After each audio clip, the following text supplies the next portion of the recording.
On January 24, 2026, federal agents shot and killed Alex Pretti, a 37-year-old nurse and U.S. citizen in Minneapolis. Within hours, two governments told completely different stories about what happened. The Department of Homeland Security called him a would-be assassin who approached officers with a gun. Video showed him holding a cell phone, being disarmed while pinned down, then shot in the back. This wasn't just a disputed shooting. It was the moment Minneapolis became a test case for whether America can survive when federal and state governments stop agreeing on basic facts and start deploying competing armed forces against each other.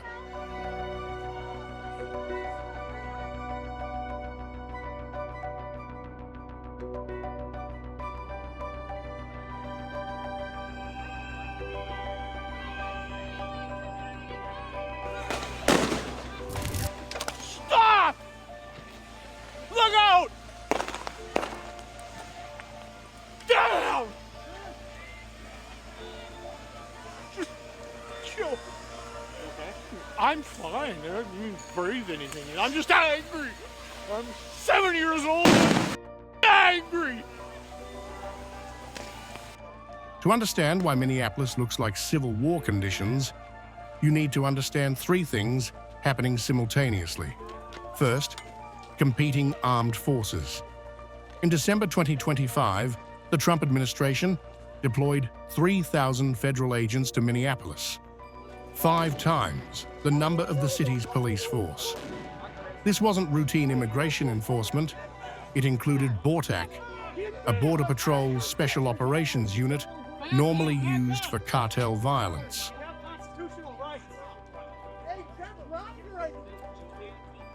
Operations continue unabated here in Minneapolis. Several illegal alien criminals taken off the streets yet again over the past 24 hours. Again, that is what we're here to do, and we're not going to be deterred in doing that. But Minneapolis is a sanctuary city with laws that prohibit local police from cooperating with ICE. The federal government called this seditionist obstruction. So when the Pretti shooting happened and federal agents blocked state investigators from the crime scene, Governor Tim Walz did something unprecedented.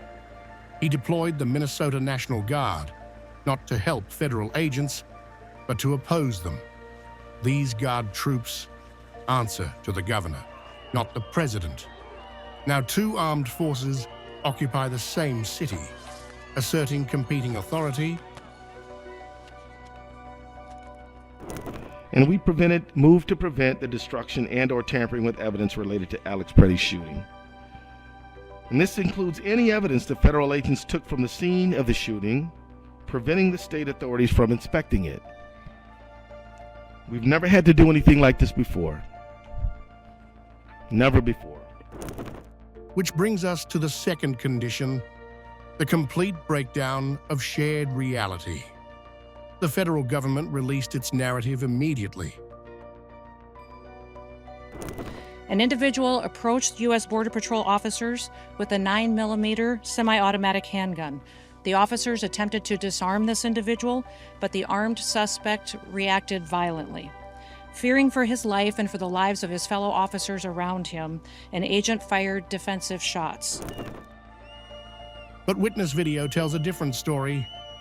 Alex Pretti is shown holding a phone, not a gun. He's tackled by multiple agents, pinned face down.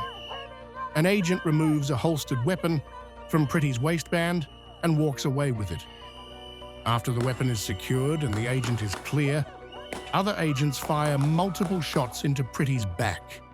A pediatrician who rushed to help said in a sworn affidavit that agents weren't performing CPR, they were counting his bullet wounds. This isn't a disagreement about interpretation. These are mutually exclusive realities. One government is lying.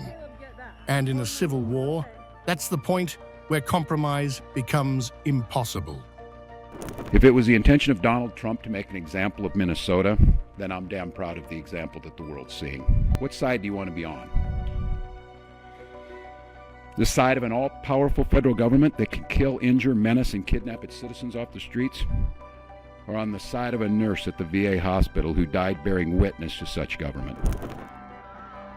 The third condition, competing monopolies on legitimate violence.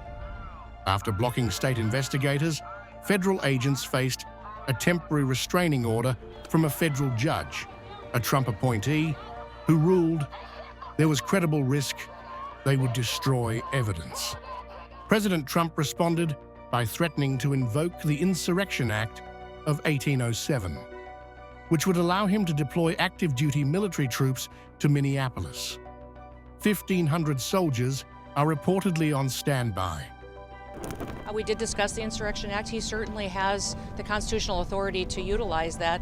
My hope is that this leadership team in Minnesota will start to work with us to get criminals off the streets. So how did Minneapolis become this flashpoint? 3 factors converge. First, demographics. Minneapolis is home to over 84,000 Somali Americans, the largest concentration in the nation. 87% are U.S. citizens. The community has achieved political power, electing representatives like Congresswoman Ilhan Omar. The Trump administration explicitly targeted this community. We're also going to revoke the citizenship of any naturalized immigrant from Somalia or anywhere else who is convicted of defrauding our citizens. We're going to get them the hell out of here fast. Think of that Ilhan Omar. She lives in Somalia. They don't have a government. They don't have a military. They don't have police. They don't have anything. All they have is murder and robbing ships, bringing in ships, pirates.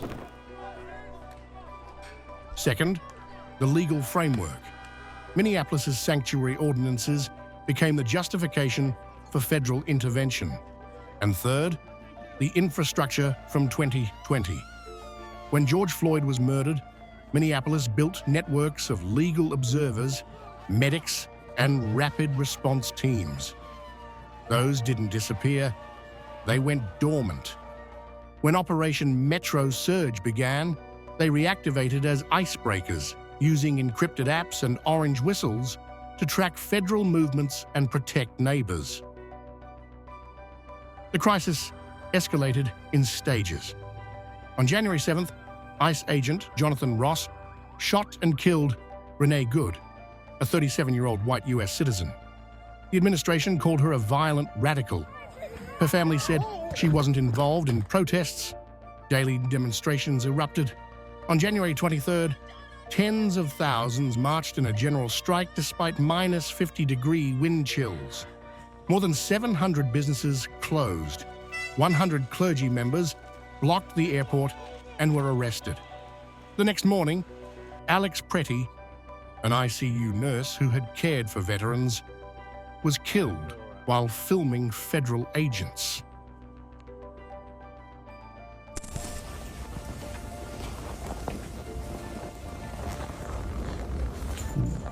Terrence Lee Randolph, March 30th, 1947, December 10th, 2024.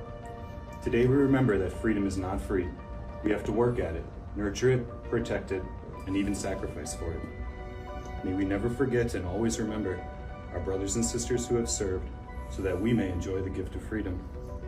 So in this moment, we remember and give thanks for their dedication and selfless service to our nation in the cause of our freedom. In this solemn hour, we render them our honor and our gratitude.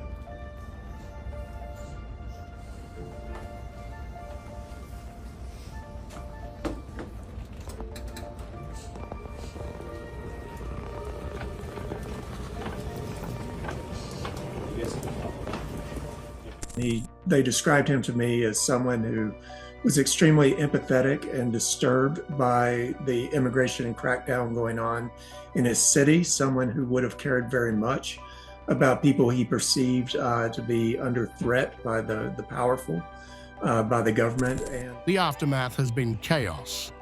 Federal agents deployed tear gas against protesters and mocked them. One officer told screaming crowds, "Boo-hoo." The state filed emergency lawsuits to preserve evidence. The National Guard mobilized, and the constitutional question, at the center of everything, remains unresolved. When federal agents kill a citizen on state soil, who investigates? The state where it happened, or the federal government that employed the shooter?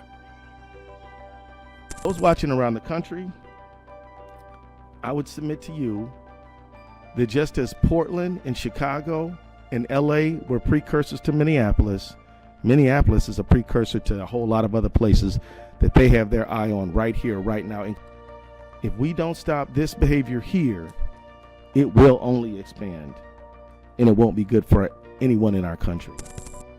This is why Minneapolis matters beyond Minneapolis.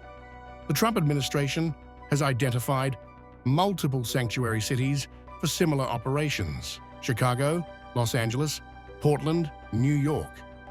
If the Minneapolis model succeeds, if federal forces can operate without state oversight, kill citizens without state investigation, and ignore judicial orders, then every sanctuary jurisdiction faces the same fate. Civil war doesn't always start with declarations and battles.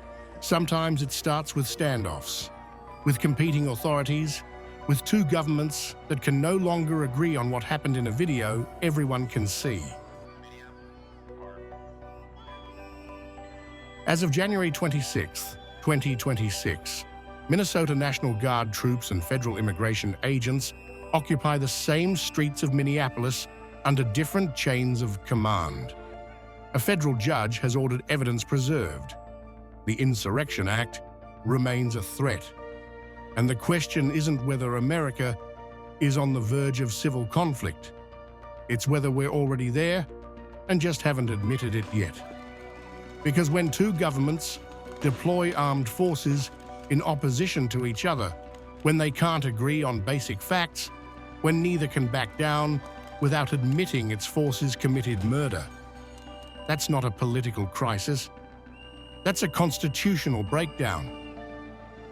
And Minneapolis is showing us what that looks like.